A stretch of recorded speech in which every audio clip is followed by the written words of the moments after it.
महाराज जी जब प्रवचन कर रहे थे और जब उन्होंने प्रवचन पूरा किया तो शिष्य ने उनसे प्रश्न किया कि गुरुदेव, क्या कभी गुरु की भी परीक्षा लेनी चाहिए?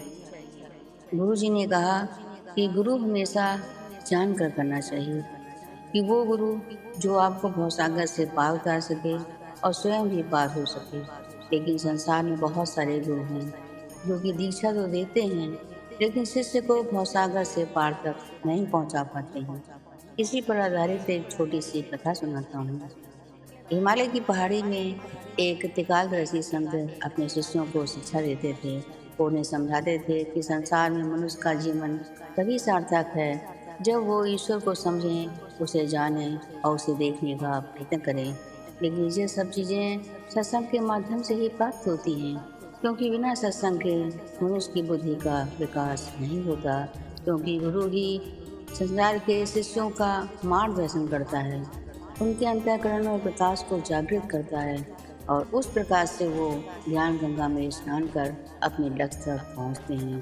कभी एक शिष्य ने कहा कि गुरुदेव, हम सत्संग तो रोज सुनते हैं, लेकिन कभी आप मुझे भ्रमण पर नहीं ले सकते। गुरु जी ने कहा, ठीक है बच्चों, आज मैं तुम्हें भ्रमण पर ले जाता हूँ। गुरु जी सारे शिष्यों को लेकर भ्रमण पर गए। रास्ते में जो चीजें मिलती थी उसे वो कहते थे, बेटा इसे अपने पास रख लो। सारे शिष्य उसे रख लिया करते थे। एक जगह जब वह पहुंचे तो उन्होंने देखा एक चमकीला सा पत्थर था। गुरु जी ने कहा कि बच्चों, इस पत्थर को आश्रम लेते चलो। बच्चों ने उसे उठाया और आश्रम लेकर के आए और सारी चीज़ों को उन्होंने एक स्थान पर रख दिया। उस पर कोई भी ध्यान नहीं दिया।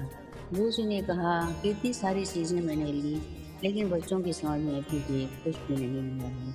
दूसरे दिन जब उन्होंने सत्संग का पुनः आरंभ किया तो उन्होंने कहा कि बेटा, सत्संग ही मनुष्य के जीवन का विकास करता है, बुद्धि का विकास करता है और लक्ष्य तक पहुँचता है। इतने में ही एक चित्रकार गुरु जी के आश्रम में अब पहुँचा। गुरु जी उसे देख कर अत्यधिक प्रसन्न हुए और उसे बैठने का संकल्प किया।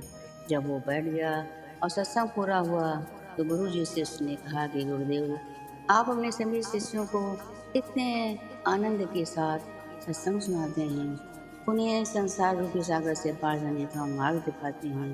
गुरुदेव, मैं बहुत ही परेशान हूँ, मुझे भी भव सागर से पार जाने का मार्ग दिखाइए और मेरा मार्गदर्शन कीजिए। गुरु जी ने कहा, ठीक है।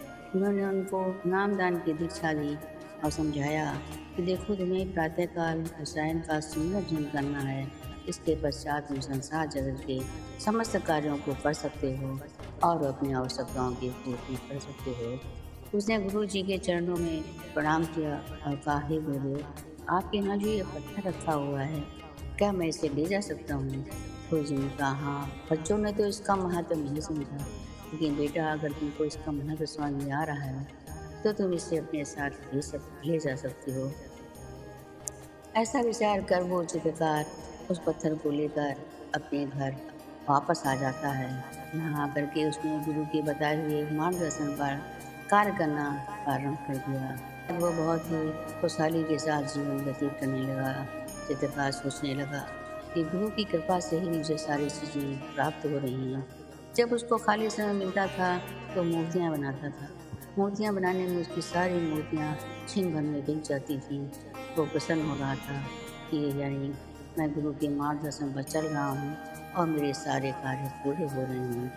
कुछ दिनों के बाद एक बढ़िया सी मूर्ति बनाकर वो गुरु के आश्रम में पहुँचा। गुरु ने जैसे ही उसे देखा बहुत ही प्रसन्न हुए कि बेटा, तुमने मेरे बताए हुए मंत्र का सुंदर भजन किया और अपने लक्ष्य को प्राप्त करने का प्रयत्न किया।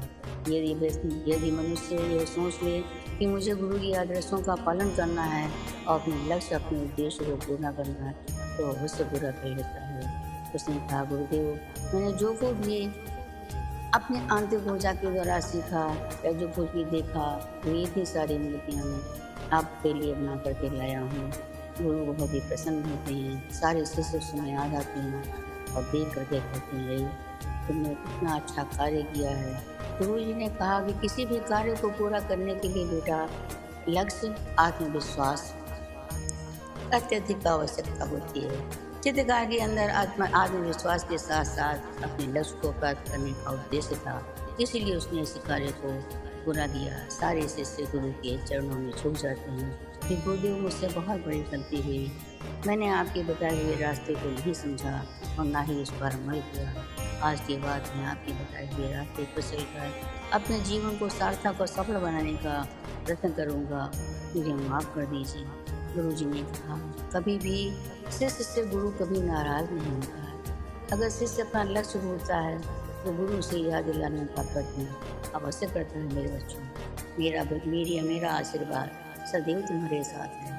इसके बाद सारे शिष्यों ने गुरु के चरणों में प्रणाम किया और कहा, दया के आप सागर हो, गुरु भर दो मेरी गागर, फंसे हैं मोह माया में, बता लो चरण सेवा में, बहा दो प्रेम की गंगा, मेरा उद्धार हो जाए, मेरा उद्धार हो जाए।